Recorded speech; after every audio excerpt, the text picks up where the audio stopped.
Dan's over there playing guitar. Welcome, Dan. How are you doing, little drummer boy? Well, I was going to call you little drummer boy, but I guess you're a little guitar boy today. Hey, did you play like Guitar Hero? No. Oh. I play air guitar though. I have. Have you? Yeah. Where do you do that? Pretty good. Just in the car, you know. Driving down the road? Yeah. Are you the person I see going? Yeah.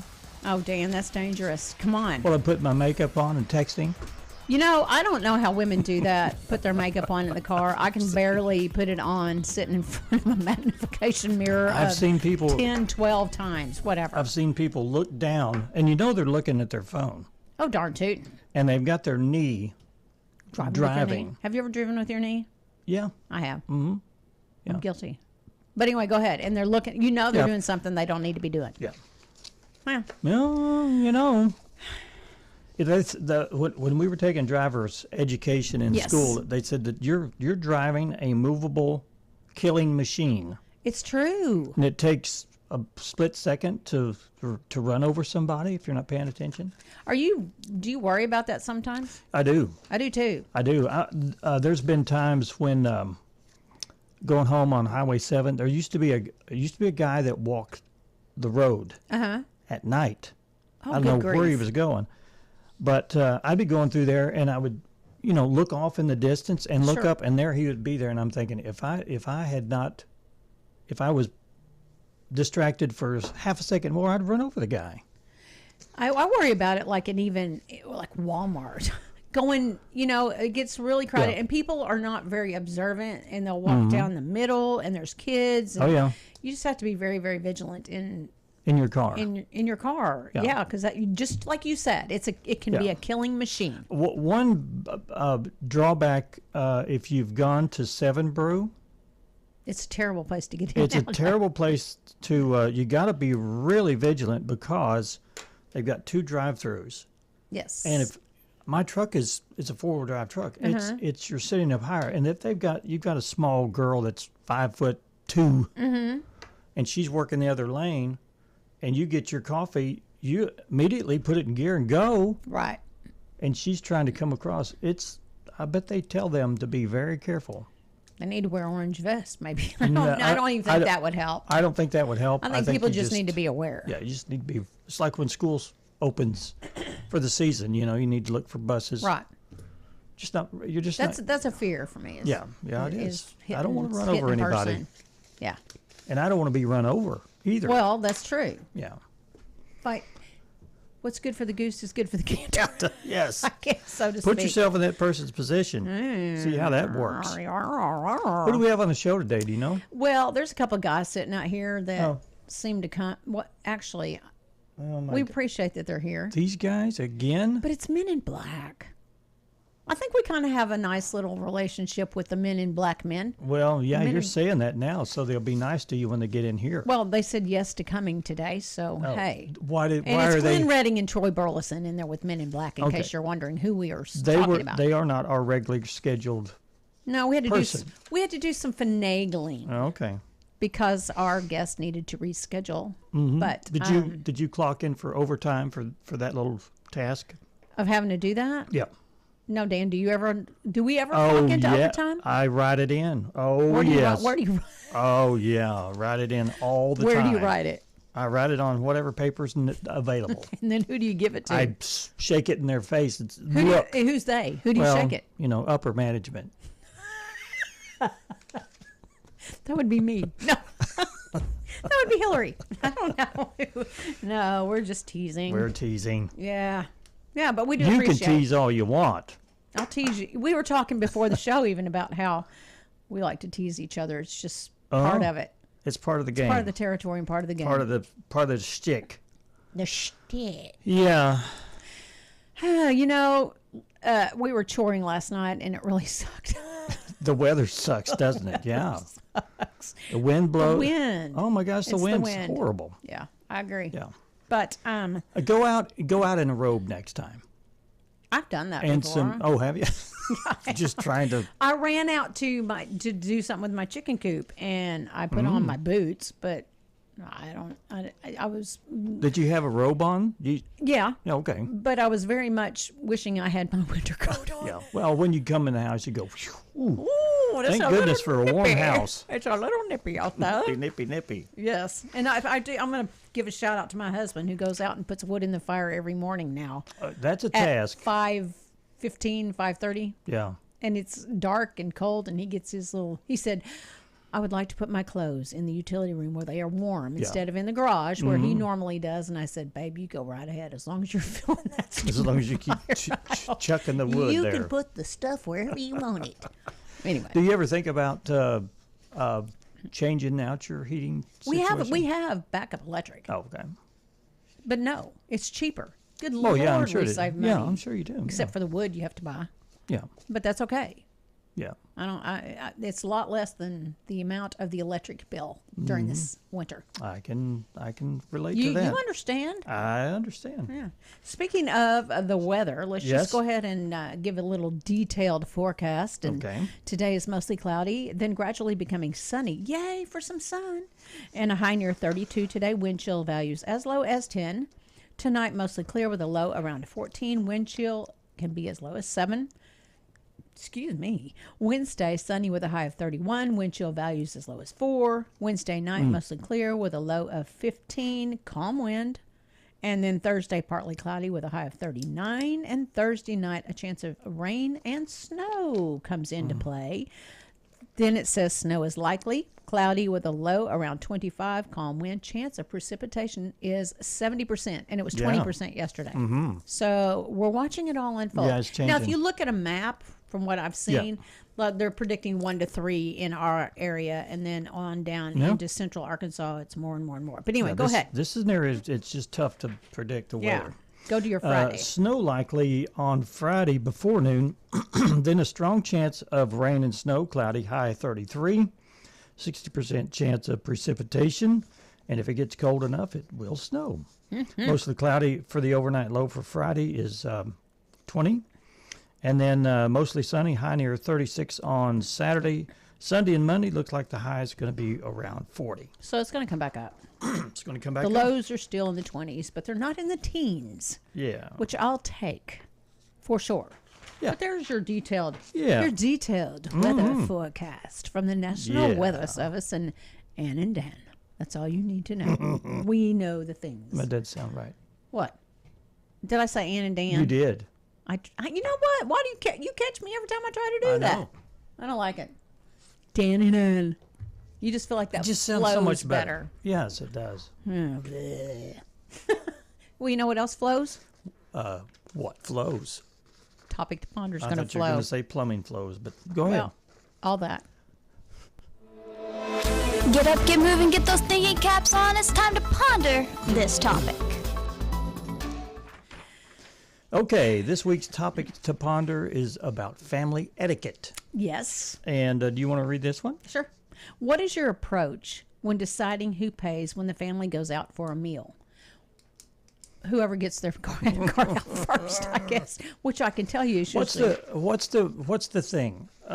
I always was told that if somebody asks you to go to dinner, that they pay. Is that right? I don't necessarily do that. I'll go Dutch.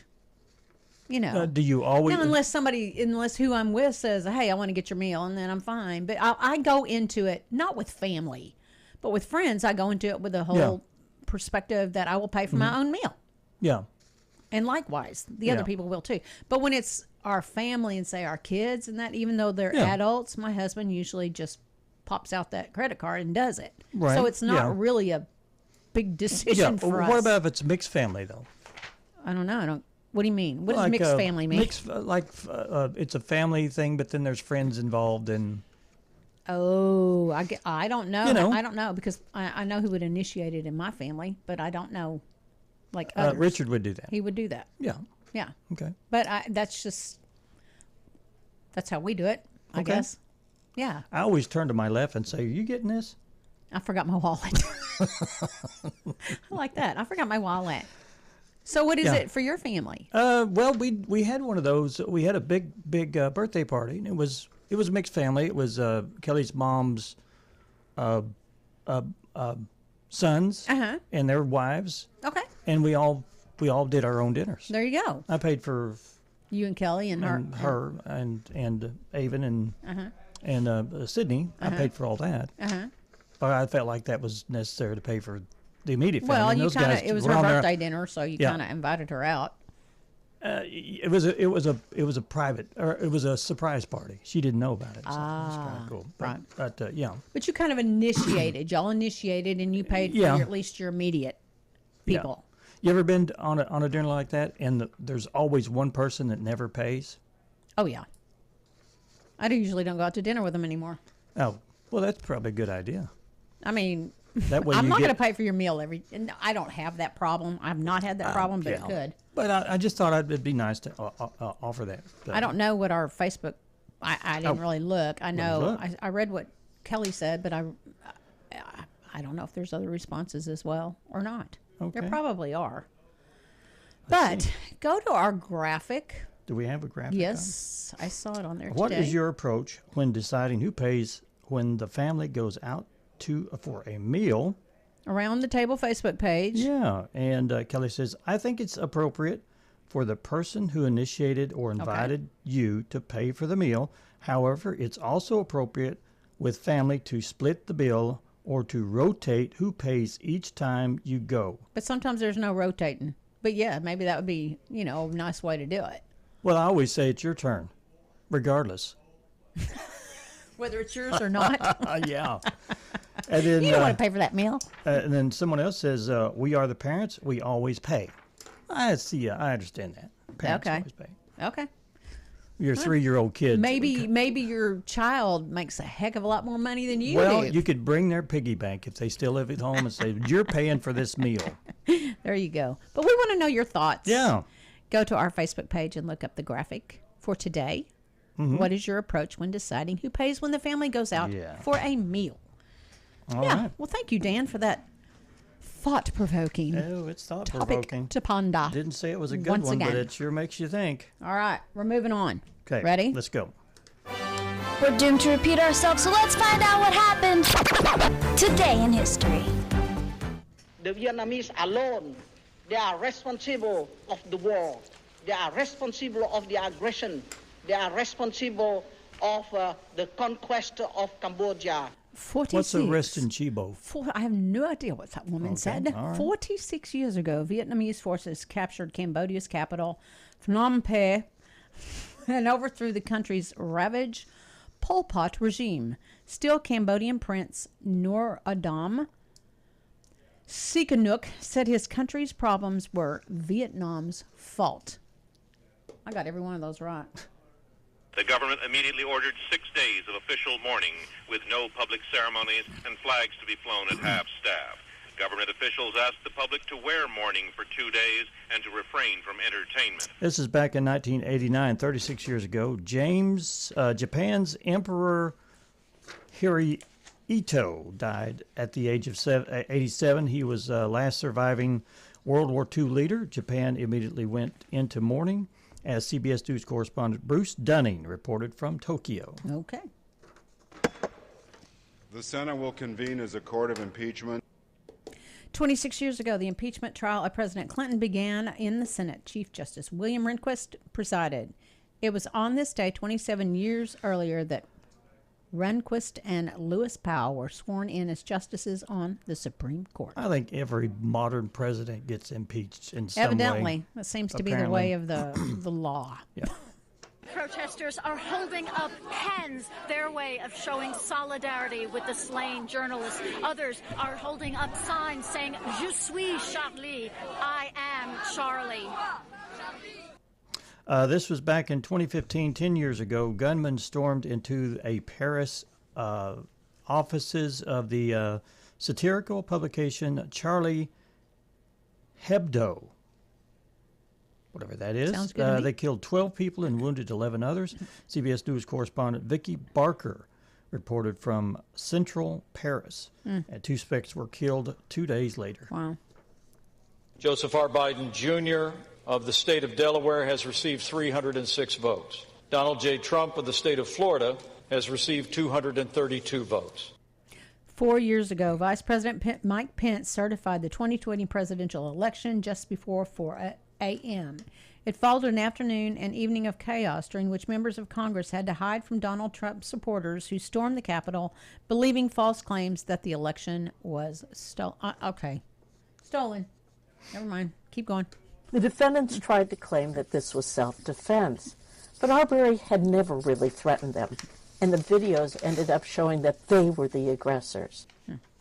This was back in 2022, only 3 years ago. 3 white men who chased and killed Ahmaud Arbery were sentenced to life in prison. A judge in Georgia denied any chance of parole for the father and son who armed themselves and initiated the deadly pursuit of the 25-year-old black man after spotting him running in their neighborhood. Loyola law professor Laurie Levinson was not surprised by the sentence. There was video on this, and they tracked this man down in the middle of the street and executed him. That was pretty bizarre. Yeah. Ugh. That's kind of where I'm at. Ugh. Yeah. 2 months ago, you voted for a new direction for our country. You embraced our commitment to America. And now we're going to keep our commitment to you. 2 years ago, Republican Kevin McCarthy was elected Speaker of the House on a historic post-midnight 15th ballot, overcoming holdouts from his own ranks after a chaotic week that tested the new GOP majority's ability to govern. He would later be ousted from that position on October 3rd, 2023. And the next one we can't do audio. Okay. This is a birthday cut. Singer Kenny Loggins was born on this day in 1948. He is 77 today. Among his greatest hits is Footloose. Footloose. Are they going to, will they attack me for that? I don't care. They might. They might. Damage on the bus is front and center, so that takes timing. Suicide? I don't think so. You don't spend $1,000 on clothes that you're never going to wear. I like that guy's voice. David Caruso was born this day in 1956. He's 69. His credits include NYPD Blue and CSI Miami. Is that the guy? Is he redheaded? I think so. Yeah, redheaded guy. Yeah. First time I saw him was on a movie called First Blood. First Blood? First Blood. Uh-huh. It was Sylvester Stallone. Oh. And he was a cop. He was just like a patrolman or whatever. Oh, cool movie. Back in the early days. One of my favorite movies. Cool. Hi, everyone. It's me, Katie. Hi. I love that. As part of my job, I'm learning all the time about what matters to women, what keeps them up at night, what they want for themselves, their families. Okay. Your turn. Oh, next one. Okay, actor Nicolas Cage was born. No. Oh. You go ahead with Katie Couric. Oh, what do you... Oh. Number... Your 10's yours. Oh, well, she told it all. Okay. That was... I thought that was yours. No, go ahead. Please go ahead. That was news anchor Katie Couric. She was born on this date in 1957. She's 68. She's your... How old are you? I'm 69. You're an old man now. Yeah. I need to turn my life around. What do I need to do? I need to fall in love. I need to have a girlfriend. Actor Nicolas Cage was born this day in 1964. He's 61. He received an Oscar nomination for playing a screenwriter in adaptation. And the last one, go ahead. We have no music. Birthday cut. Singer-songwriter John Ondrasik? Sure. John Ondrasik, 5 for Fighting, was born on this day in 1965. He's 60 today, and he had a hit called 100 Years. You know, I have to wonder if the people that are listening right now, I mean, this is a country music station, right? Mm-hmm. Although our show is not, geared towards that. But I have to wonder if the people listening are mainly country fans and probably have no idea that we are botching names like that. I don't know that was a country singer. It wasn't. That's the point. Oh. Do they know if care. we're watching names they don't care. Popular singers? Okay, that was our Today in History, and we need to take a break. And when we... What? Go. Do you have something to say? No. Oh.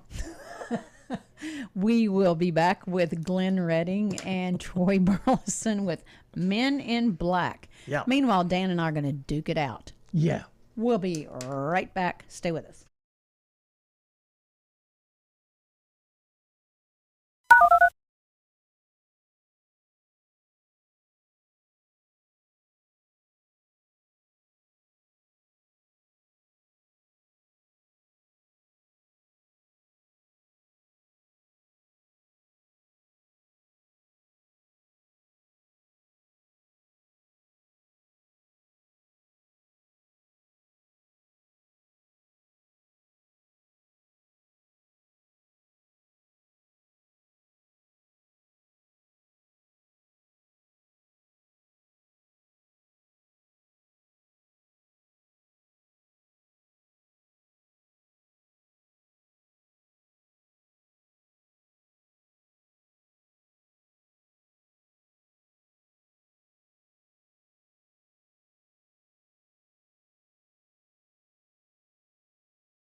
Welcome back to Around the Table. We got the A-team in the studio today. We do have the A-team, and we're talking about two fellas that I think we have a lot of respect for, and they are very involved in the community. Speak for yourself. As well as in Men in Black, and I don't know, Troy dabbles in a lot of stuff, and Glenn does too. But we have Glenn Redding and Troy Burleson with Men in Black in the studio, and they're going to talk about things other than Men in Black, I think. But we're glad to have you here. Thank you all for being here. Great to be here. Great to be here this morning. Yeah. What a cold morning, though. Oh my gosh, yeah, it is cold. It was cold getting up. Yeah. It was good. Well, okay. What you ought to try to do every night is, do you have a hot tub? I do. You ought to get in it every night. I do. And zen for at least an hour and a half. Man, I do every night. That is my go-to place that I've just kind of. I'm just thinking. Yeah, that's my go-to place. Absolutely, every night. I think everyone needs something like that, don't they? To readjust themselves, to put them back on track. Center yourself. Yeah, center yourself. I do. That's my place. Oh, good. What do you do, Glenn? Work. Is that what centers you? You have to have that private time. Everybody needs a little time to shut down, unwind, and to defuse from that activity. Well, you've got a great family that centers you. Yeah. Thank you.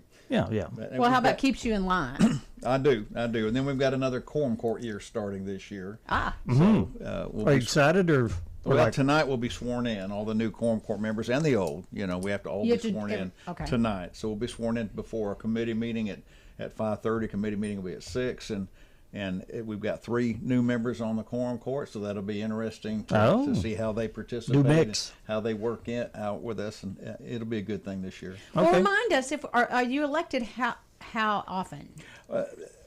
All county officials, with the exception of the Justice of the Peace, your quorum court members, are 4-year terms. We are 2-year terms. Okay. And they have just never changed it, never updated it. So every 2 years, we're out campaigning, and I don't put signs up or anything anymore. I just file to run, and I've been fortunate probably the last 4 or 5 years that I haven't had anybody run against me. Matter of fact, I just had one the first year, and that's 10 years ago. So I've not had anybody run. And that saves a lot of money, and it sure does. Concentrate on other deals besides running for office. Well, it lets you know that you're doing something right, maybe a little bit right, because you're not aggravating or getting somebody upset.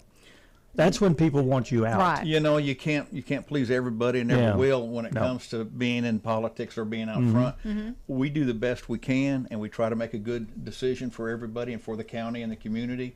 We don't always make the right decision, but we try. Yeah. Well, you don't just haphazard go in and make decisions. I mean, you really thought-provokingly try to find out what's the best decision to make, whether it ends up being the right one or the wrong one. You're at least trying to better the community.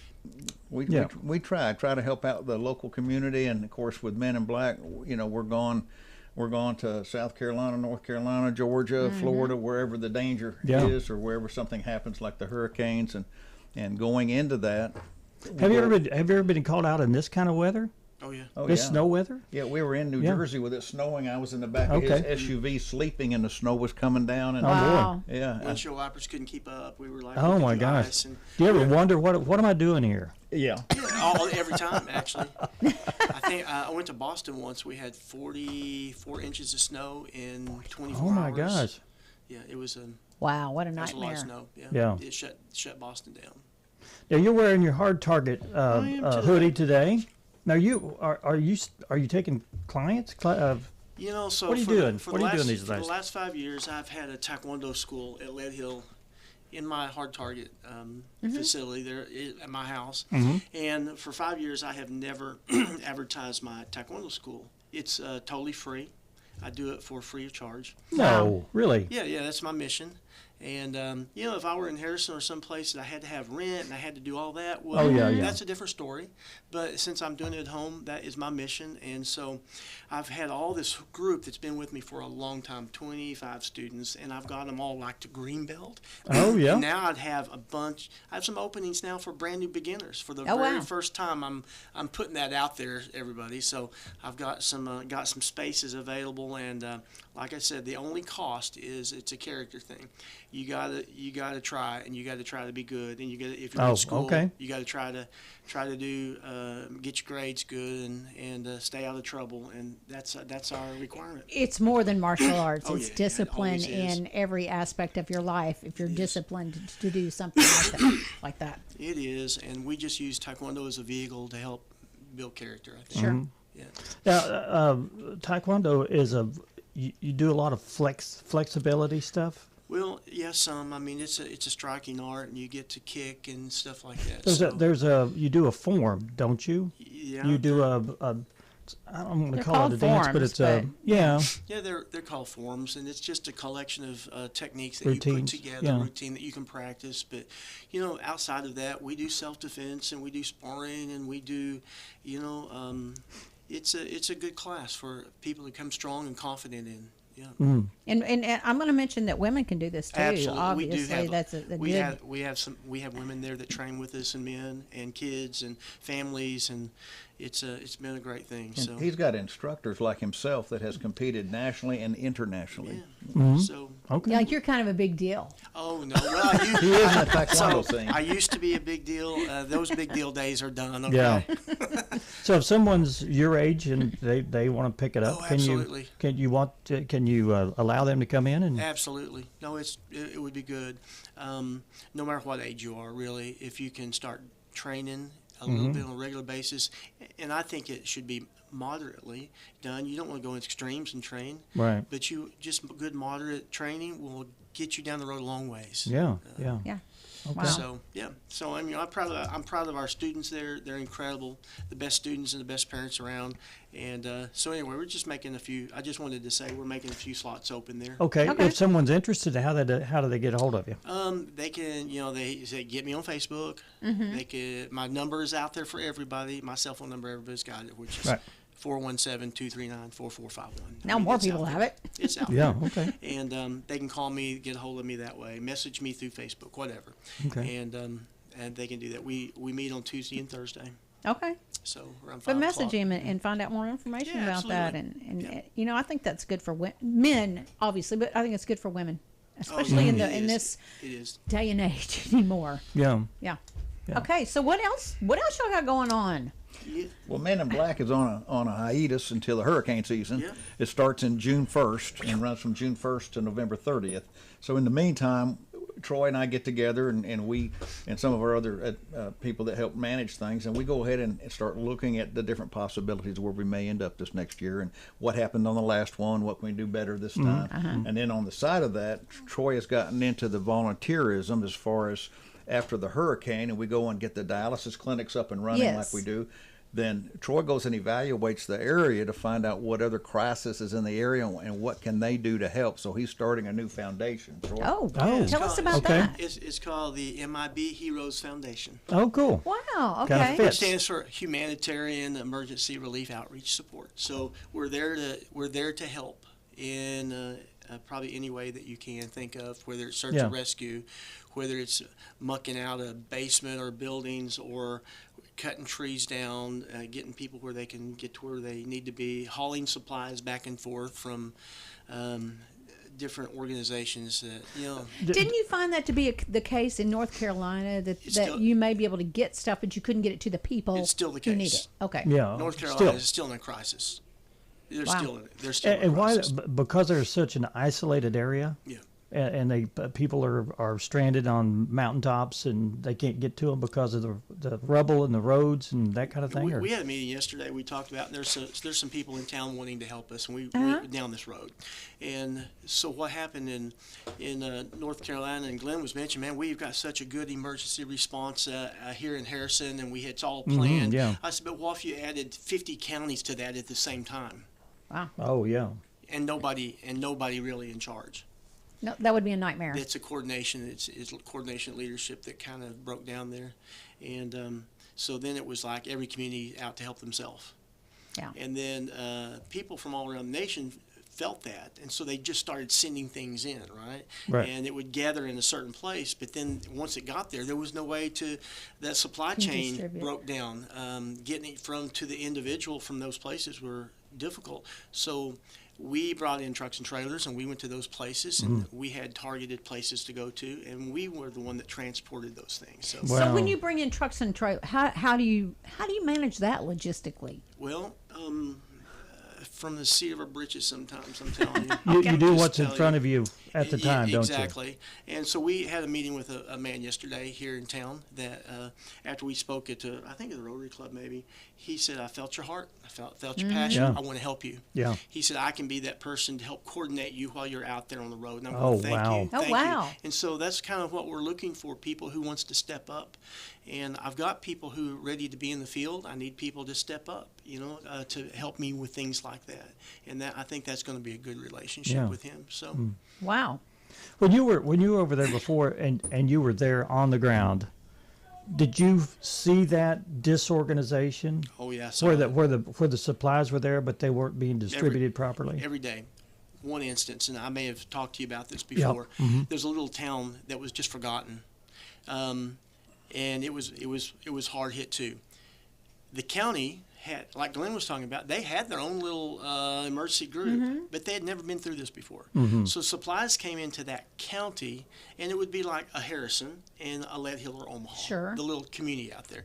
But they were hoarding all the supplies, and they said, we're going to save these supplies for next time there's a big hurricane, and not giving it to the community. Oh, my gosh. And so we found out about it. We took them 3 months, the whole town, 3 months of supplies.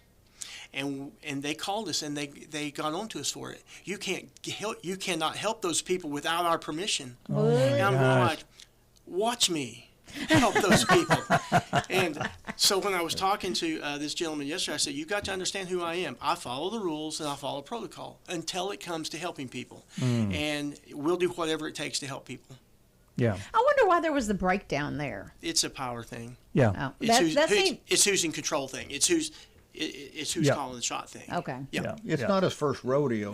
We ran into this in Puerto Rico. When we went out there, we sent 300 law enforcement officers to Puerto Rico. And so we had to manage and operate 300 of those and still get supplies distributed, find people that were unaccounted for, and many other things. So we've already got the first base, second base. We already know how to do it. So Troy can go in there, and they'll have an emergency director maybe in a community that's never had a disaster. Right. Well, with his background and the people he has working with him, we can go ahead and put together a plan for him and work with them and help people and give them what they really need. Isn't that the same thing that happened in Hawaii, where the I don't know, it was the mayor of the town was withholding the water when that big fire was going Puerto through? Rico.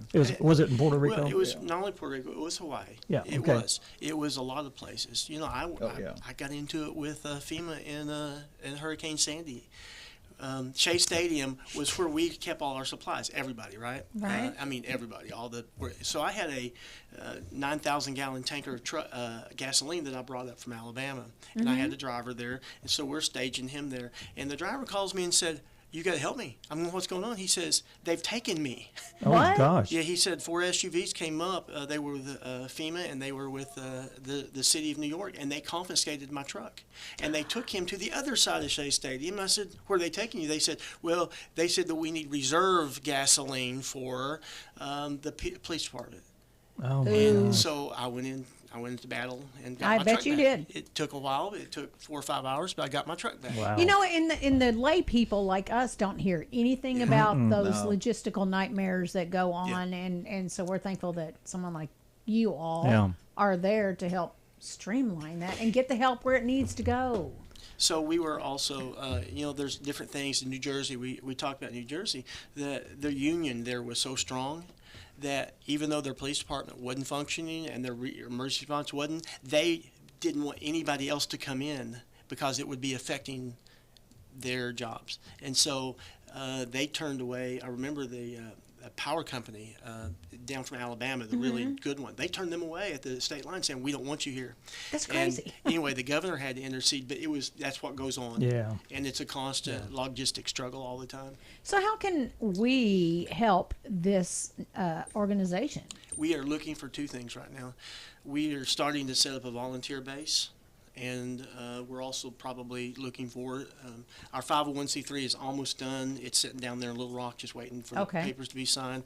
Once that gets done, then people can donate, and their money goes locally, and they know where the money goes that way. Right. And so that money goes two ways. one, we're some hard assets because we're going to get a trailer. We're going to get chainsaws. We're going to get shovels and rakes and muck boots. We're going to get things that you go into a disaster for. And then secondly, if you want to volunteer, we're going to get you there, sustain you, and get you home. Oh, okay. Wow. So, we'll get that money will go to helping them get their lodging, food, and then we'll get them home. We can't pay them for volunteer work, but I can sure make it easier for them to volunteer. Yeah, okay. Yeah. So are there a particular type of people you're looking for to do this, or just... in our security, we kind of concentrate on law enforcement, but on this, it's not that way. Okay. Law enforcement may be good, but any sort of people with skills or even a humanitarian heart that can contribute, even if it's in the soup line. Helping. There's agencies come in and feed, and they get tired, and they just they need relief. Yeah. Sure. And so if you got a humanitarian heart and you want to help, there's some way that you can be utilized some way. And so if we can get really organized, which we're going to do, we're going to get really organized. We'll have ways that we can use those people. Okay. Because I was frustrated. We were ready to help. We couldn't get utilized. Yeah. Right. And so that's kind of what sent me down this direction. So you will watch and see how this whole thing evolves, and then maybe you can come back and fill us in when you have the nonprofit done. So and people worry about where the money goes. If they, like big organizations, you can give it to a big organization and maybe 10% of it will get to helping. In this case, it's everything goes into the effort of helping. And that's what people like to donate to things like that.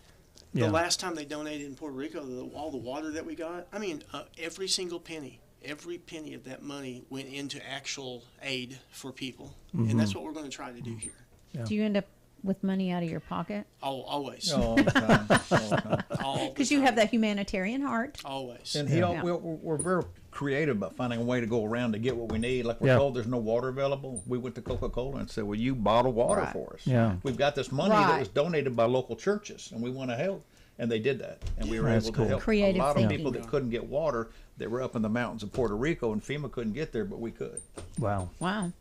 That says something, doesn't it? Yeah, it does. Yeah. So any last minute thoughts for our audience on y'all? Here's what I would say. I would say that your camera just fell down. That's fine.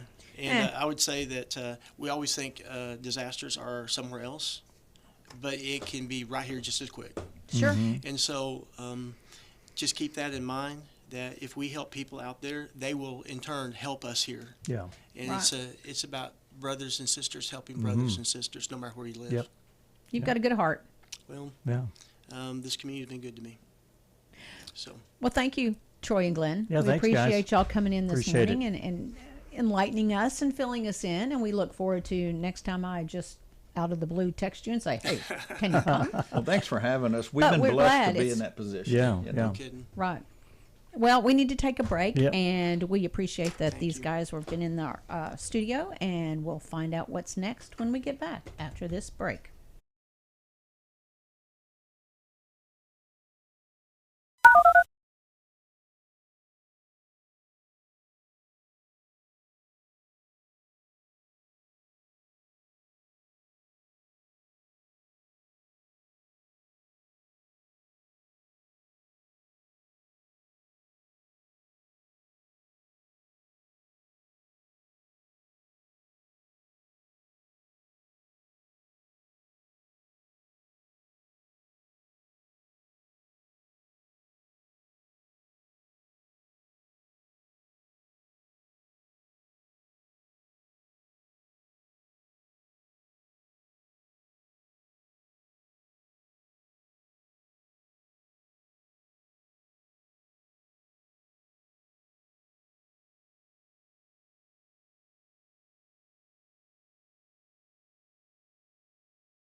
Welcome back to Around the Table with Dan and Ann.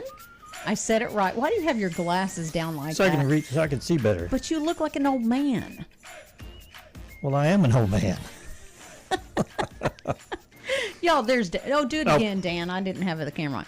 There you go. You look like you're wearing reading glasses. Is that what those are? Yeah. Well, basically, I can do this and look down here and do the old man thing. Yeah. Okay. I'm preparing for a role. Of what? Next week. Toilet paper? When I'm older next week. Oh, you mean an acting role or something? Yeah. Okay. This is all an act. You know what? It is kind of like acting. It is. Just a little bit. Yeah, I walk around all the time. Don't walk so old. That's what Roy used to do. Roy Keel used to tell me. He says, when you're getting old, he says, and this was him talking. He says, I find myself walking like an old man, so I straighten up and walk straight. You present yourself completely different when you do that. You carry yourself different, and it's better for your posture. It's better for your body because you're not squirreling your body out. And if I let my back slump, and hyperextend it, it causes me problems. Yeah. This is going to be a little short segment here because we do have another break. But, yeah, and it's already 9:48, Dan. Yeah, Twitter. What is that? That's a little beep sound. Twitter gets an algorithm change. Twitter, which is X, they're changing their algorithm a little bit to make them less polarizing. Okay. Elon Musk says he's tweaking the X platform to make it less negative. He claims the company is changing its algorithm so it pushes fewer conspiracy theories and political division, and instead promotes more information and entertaining content. But depending on who you are talking to, that could be a little more of the same kind of stuff. He admits people are spending more time on X, and then they immediately seem to regret it. We talked a little bit about that before the show, and the fact that isn't that a form of censorship, which we've all been griping about in the first place. What's frustrating to me is if you're looking for something and you search for it, that's all you see on X or the same thing, Facebook, and it's like, okay, I was just interested in that chair. I'm really not interested in seeing 14 pages of chairs. We want the variety of content. I like the variety, and if they just take the algorithm away, then all that stuff. Why do you think they did that? Just to personalize it, because of what they think you want to see. The algorithms are based on sales, money, advertising. Okay. It's based on getting people more interested in what they think that they're interested in at the time, so they can make it. So all the companies that are paying these platforms to push their products will make a sale. That's the only reason. It's always about that, isn't it, Dan? Sometimes I like to watch fluffy kittens, and sometimes I like to see a raging monster. So, let me have autonomy and control over that, yes, right? Yes, please. Facebook is changing their algorithms too. I just heard that on the news this morning. Oh wow! Because they have finally admitted that over the last 4 years, that most of actually they're firing their fact checkers. They have an independent fact checkers that were out there, and they were pushing too much political leftism. They fired those people. Hey, we're going to stop. We're going to go to another break. I was getting Sorry, on a roll. Dan. Well, you've got time for one more, but it's going to be a quickie, or we're going to go to a break. You want to just wait? What? We're going to go to break because Dan's going to cry. I don't even care anymore. We will be right back. Stay with us. All right.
Oh, my goodness.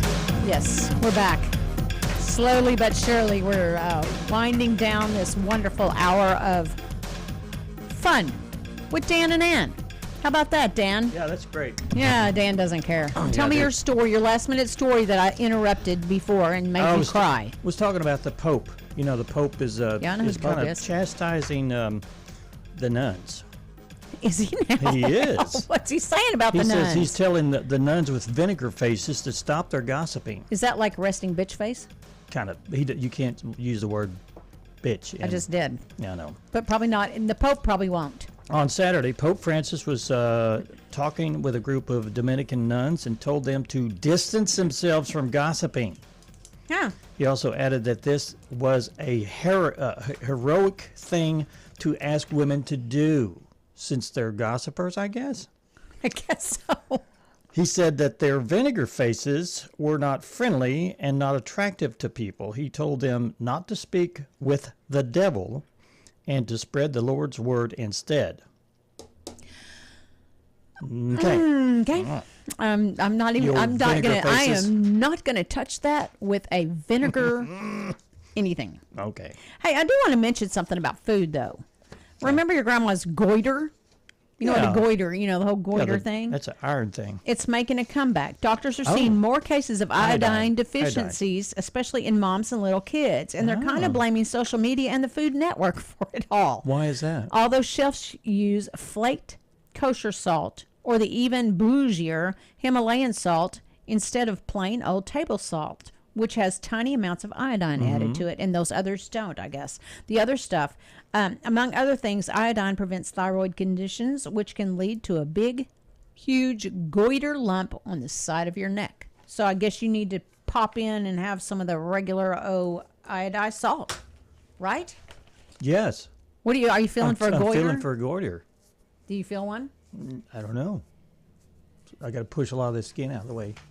That's what happens when you get old. Yeah, really. Yep. And if you're a Costco shopper, you may be wanting to throw out some of your cold medicine. Why? If you bought cold medicine from Costco, listen up. They're recalling their Kirkland signature brands of severe cold and flu plus congestion because it might contain bits of debris that definitely not supposed to be in there. The whole lot was supposedly to be tossed, but somehow made it into the Costco stores where it was sold between October and December. So the lot number is P140082. That number again is P140082. And it's... Please say P one more time. P. P. Speaking of P, if you've got a spare pair of panties in your purse, you're not weird. Promise. A new poll shows that almost half of Americans carry around a spare pair of underwear for emergency situations, and the older we get, the more I understand that. And the number one reason is, you guessed it, it's because we have an accident. Other reasons were in case you have to change your clothes if you spill something. The average American holds on to a pair of undies for at least how many years, do you think? 10. 3. Oh. If you're hanging on to your pants, they probably have holes in them and all that. You need to probably redo. No, I've got underwear from 10 years ago. Okay. I found that They're kind of all interesting. emergency. They're all emergency underwears. Oh, wow. We're winding down this hour really quick. Dan, do you know what today is? Opening of the CES show, the Consumer Electronics Show, January 7th through the 10th. It's out in Las Vegas. I used to go to that. Don't go anymore, but you're welcome to take a trip out there. Our Orthodox Christmas holiday today.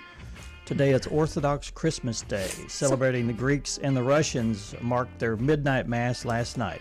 It's also National Fart Day. Pass that gas wherever you are. Okay.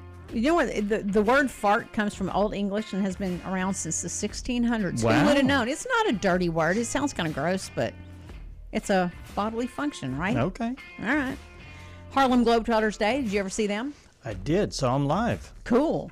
All right. Listen, we're done for the day. We are. We will be back tomorrow, and we look forward to visiting with all of you at that time. Have a great day, everybody. Yeah.